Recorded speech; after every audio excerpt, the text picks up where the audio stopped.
दोस्तों नमस्कार। हमारे channel Utkarsh R Hindi and Sanskrit में आपका हार्दिक स्वागत है। मैंने आपको अनुप्रास अलंकार का पीछे परिचय कराया है पिछले वीडियो में, और इस वीडियो में मैं आपको अनुप्रास अलंकार के जो प्रश्न हैं उनसे आपका परिचय करा रहा हूँ। मुझे आशा है कि ये प्रश्न आपको समझ में भी आएंगे और आपके अधिकतम काम में भी आएंगे। तो हमारा पहला जो प्रश्न है वो है, चार चंद्र की चंचल किरणें किस खेल रही हैं जल थल में, इसमें कौन सा अलंकार होगा? तो सीधी सी बात है, यहाँ पर एक ही वर्ण यानी चा वर्ण जो है ये दो बार प्रयोग हुआ है, उसके बाद में इसका क्रम टूट गया। तो यहाँ पर जो होगा आपका वो होगा, कौन सा अनुप्रास होगा? यहाँ पर छेकानुप्रास होगा। छेकानुप्रास अलंकार होगा यहाँ पर, यानी कि इसका गा जो विकल्प है ये सही है। इसके बाद अगला प्रश्न है, तरनी तनुजा तट तमाल तरुवर बहु छाए। तो यहाँ पर कौन सा अनुप्रास है? अनुप्रास तो है, पर कौन सा है? अनुप्रास तो इसलिए क्योंकि यहाँ पर एक वर्ण की आवृत्ति हो रही है बार बार, लेकिन है कौन सा? तो देखिए, इस पर ध्यान देने की जरूरत है कि अगर ये लगातार दो बार ही अगर ये आता तावर्ण, तो यहाँ पर छेकानुप्रास होता, परंतु यहाँ इसका क्रम जो आगे बढ़ गया है, दो से अधिक हो गया है। तो यहाँ पर जो अलंकार होगा आपका वो होगा वृत्त्यानुप्रास होगा। कौन सा होगा? वृत्त्यानुप्रास अलंकार यहाँ पर होगा। इसका खा विकल्प सही होगा। इसके बाद में अगला जो प्रश्न है हमारा वो है, पूत कपूत तो क्यों धन संचय, और पूत सपूत तो काहे धन संचय। तो इसमें आप देख रहे हैं कि यहाँ पर धन संचय वाली जो बात है, तो धन संचय ये दो बार आया, और दोनों ही बार में इनका जो आशय है वो समान ही है।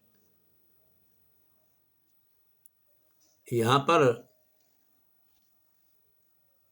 क्या धन संचय, इसका दो बार तो ये आ गया दोनों, लेकिन इनका जो मतलब है, जो अर्थ है, वो उसका एक ही है, एक ही आशय है।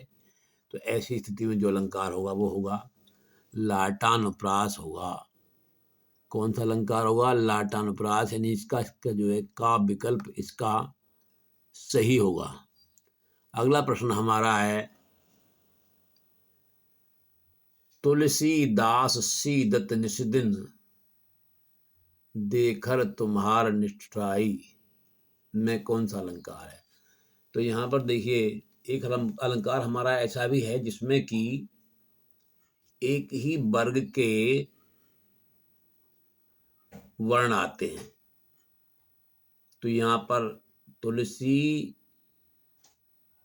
दास सीदती निषदिन, फिर दिन के बाद में देखत, तो दा ता ना ये एक ही वर्ग के हैं, और जब ये एक वर्ग के होते हैं तो क्या होता है, यहाँ पर जो अलंकार होता है वो होता है हमारा श्रुत्यानुप्रास होता है।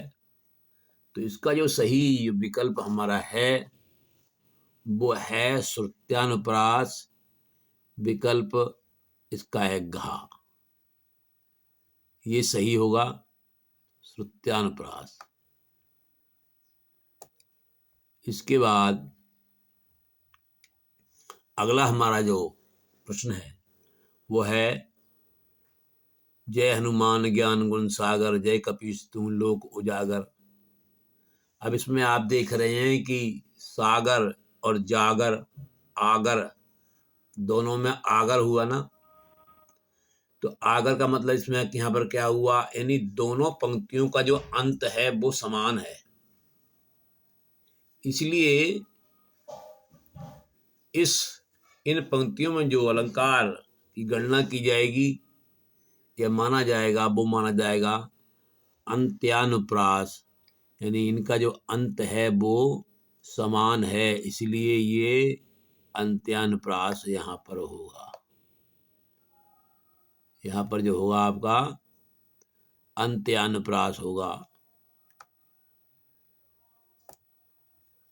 इसके बाद अब आता है किस अलंकार में एक ही वर्ण की आवृत्ति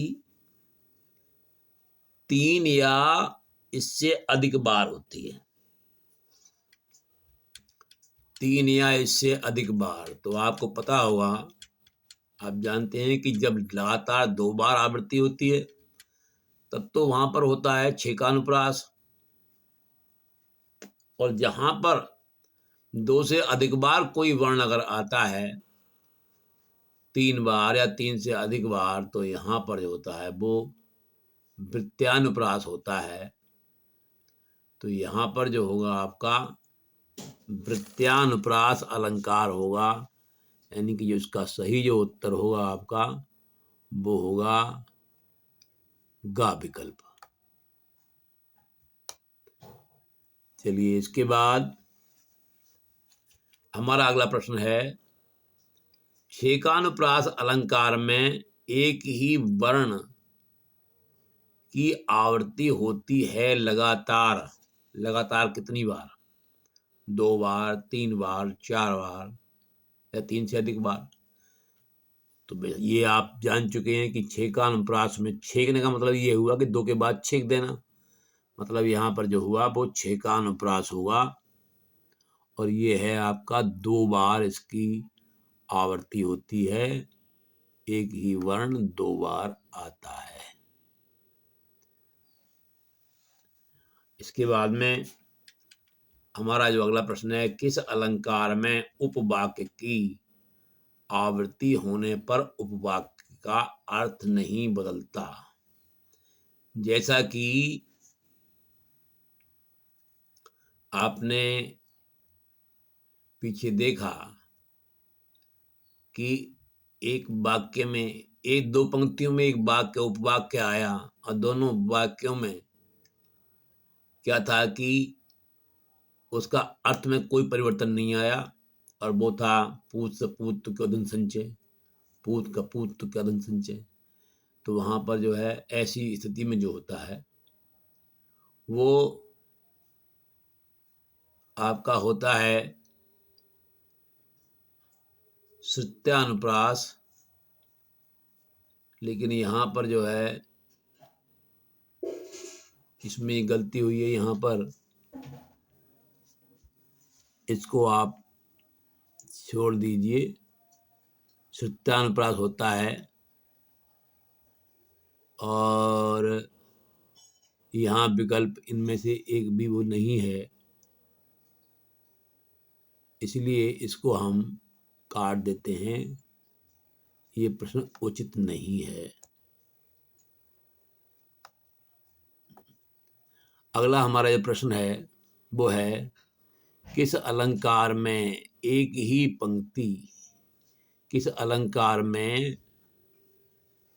एक ही वर्ण हर पंक्ति के अंत में आता है। हर पंक्ति के अंत में, तो आप जानते हैं जब अंत समान होगा तो कौन सा अलंकार होना चाहिए? अंत्यानुप्रास होना चाहिए। फिर तो यहाँ पर जो हमारा अलंकार होगा वो होगा अंत्यानुप्रास ये आपका जो उत्तर है वो है इसका घ विकल्प। उसके बाद में है छेकानुप्रास के लिए सही विकल्प चुनिए।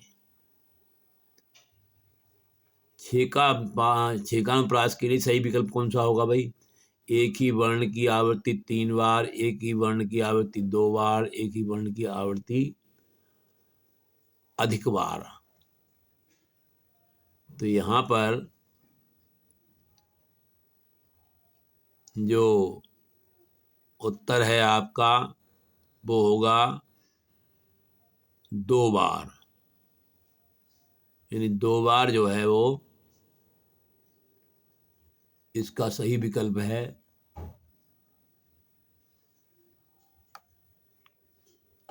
तो ये मैंने कुछ प्रश्न आपको बताए